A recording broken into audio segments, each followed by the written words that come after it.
What's going on, everybody? I am back to do another reaction style video, and one of my followers on Twitter sent me this video. It was actually posted by Tariq, and I said to myself, I have to talk about this. So basically, this is a video that was posted on TikTok by this person who goes by the name of Mexican Spartan, and now apparently they understand what the plight of FBA are going through, because now apparently they're going through it as well.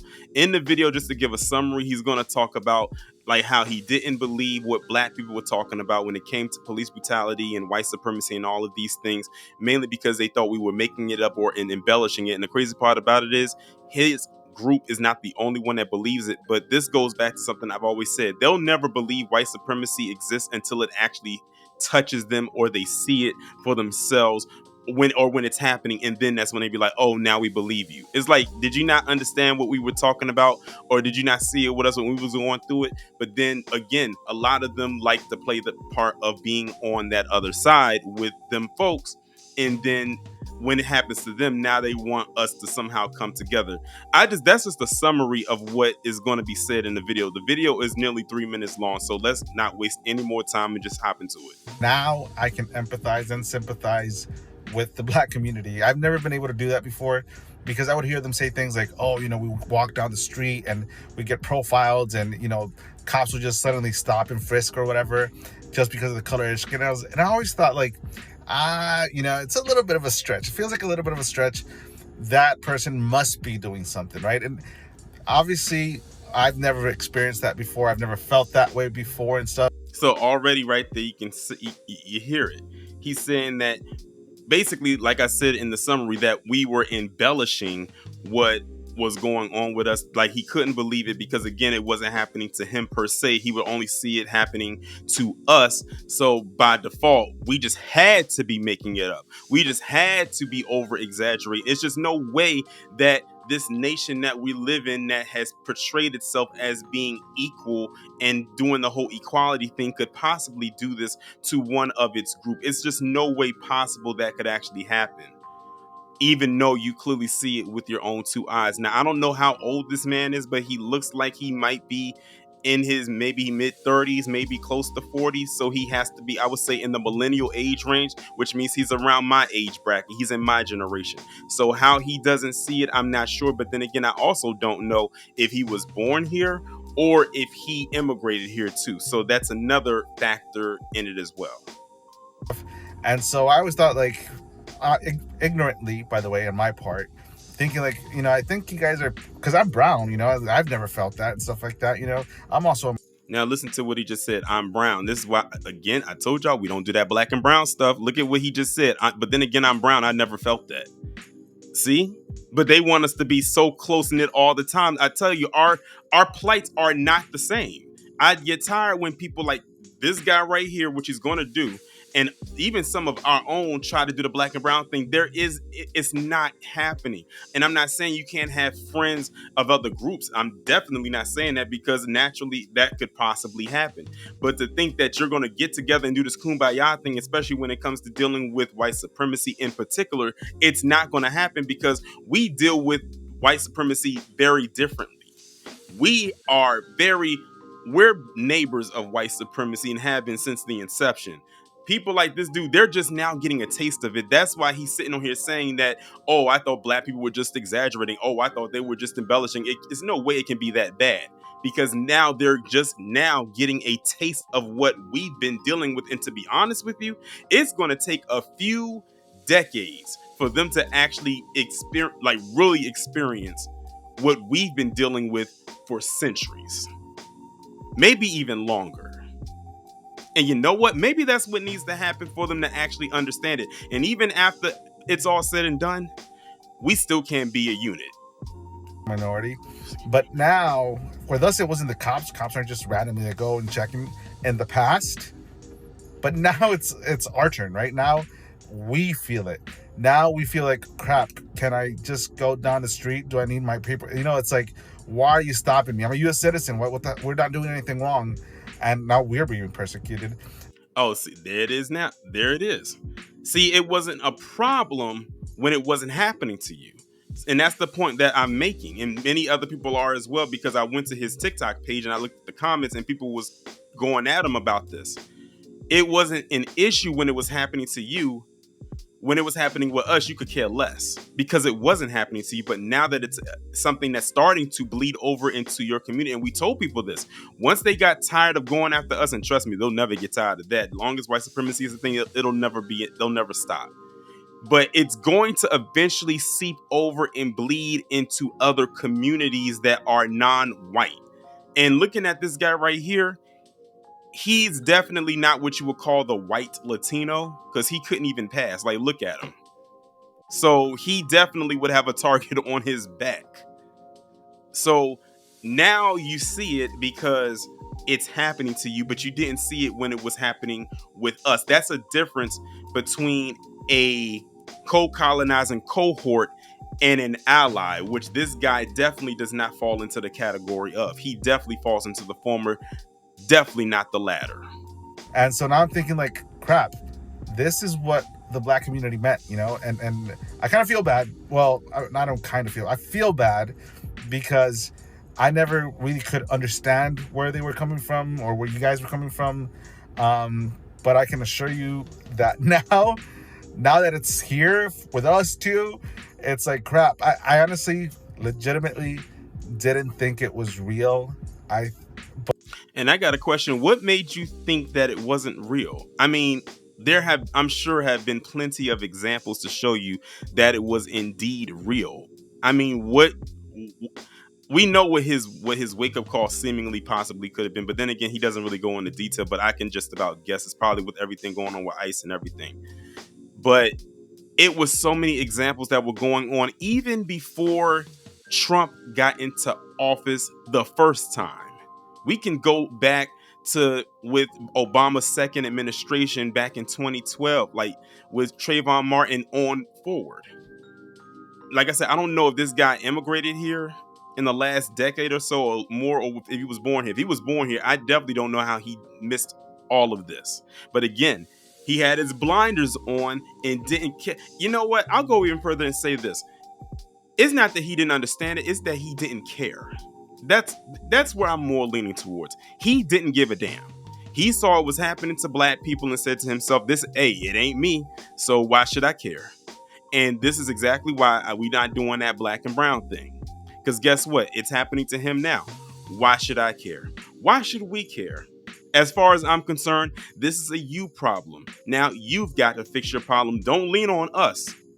Okay, because we still got our own issues. Y'all saw the live that I just recently did about that William McNeil Jr. guy down in Florida who got his windows busted out for a tail light because he didn't have his tail lights on in the middle of the day. No rain, no fog, no nothing. And got yanked out of his car and assaulted. And then they tried to accuse him of reaching for a knife. And that happened in February, and we're just now seeing the video in July. So you can't tell me you didn't see that, because that video went super viral. But again, they don't care as long as it's not happening to them. And you know what? Let me just put this out there to my black people, especially FBA in particular. This is why I always say I feel nothing. Now you know why I say I feel nothing. This is not the only reason why, but this is one of the main reasons why. Maybe now they'll actually get it. You know, say it long enough, you know, put it in a song, put it in a rap, put it in poetry. I don't care. Tat it on your forehead. Wear it on a shirt. God knows I do have merch that has that. This is what it's come to. Actually, I'll take this stuff further. This isn't what it's come to. This is where it's always been. Now it's coming to the surface. But it's real as hell. And it's obviously minority groups that are targeted and persecuted pretty much. And it's right now with us is because we're brown. You guys have had your turn when, you know, cops were just in bigger cities. Wait a minute. Whoa. First off, before I go to the main points of what he just said, notice he keeps saying minorities. First off, if you're going to say minorities and refer to yourself as it seems that he is, that's fine. Don't throw us. I've always said, and this is just me speaking, don't include me in that minority talk. Because whenever that happens, we always get bogged down to the bottom of the minority pile all the time, every single time. Second, notice what he just said. Now it's our turn. He said, you've had your turn, now it's our turn. This is how you know this guy doesn't know what white supremacy is all about. It'll never stop when it comes to us. They may take a little break every now and then, but they'll spin the block and that break won't be very long. And then on top of that, if it's not on an abuse level, like on a physicality level or a violent level, it's on a systemic level, and that's always in rotation. That systemic one is always in rotation. It's like a never stopping, like a NASCAR racetrack. It continues to go around and round and round and round. So the nerve of this guy to sit up here and say, now it's our turn. So now you've gone from, mentioning, how you didn't believe us when it was coming to white supremacy. And I don't even think he mentioned white supremacy anywhere in this video, to then saying, now it's our turn, as if everything should just focus onto you now. Okay, fine. If you want to talk about white supremacy and how it's affecting your community, go right on ahead. However, you leave us the hell out of your narrative. Don't bring us into it, because you can't fight this battle on your own. We didn't even have to give you. We showed y'all what was going on. You chose to ignore it because, like you said in this video that I'm reacting to, that you didn't believe it. That you said we were embellishing, that we just were exaggerating, that we just had to be making it all up. How can you make any of this up? Really? It's obvious. You want to go back to George Floyd 5 years ago? That's a good starting point or a launch pad for some people. That way you don't have to go that far back. As a matter of fact, when it comes to Breonna Taylor, I think they just now sentenced one of the cops involved with her death, and that happened in 2020 as well. It took them 5 long ass years to finally give one of those cops a prison sentence, and it's not even a long one at that. But they was ready to throw her boyfriend in jail for defending his girlfriend and himself and his home after what they did in kicking in that door in that illegal raid. In that no-knock warrant no-knock raid that basically what they did. Or look at Ahmaud Arbery. That also too happened in 2020. It was a lot of stuff happening in 2020 besides the pandemic, especially when it came to black people, specifically FBA.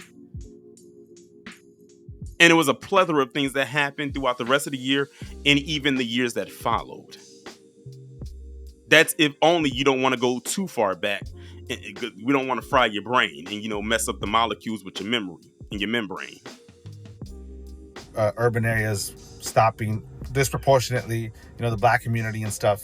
And I just want Stop and frisk, is that what you're referring to? That was definitely a thing, especially in New York back in the early 90s.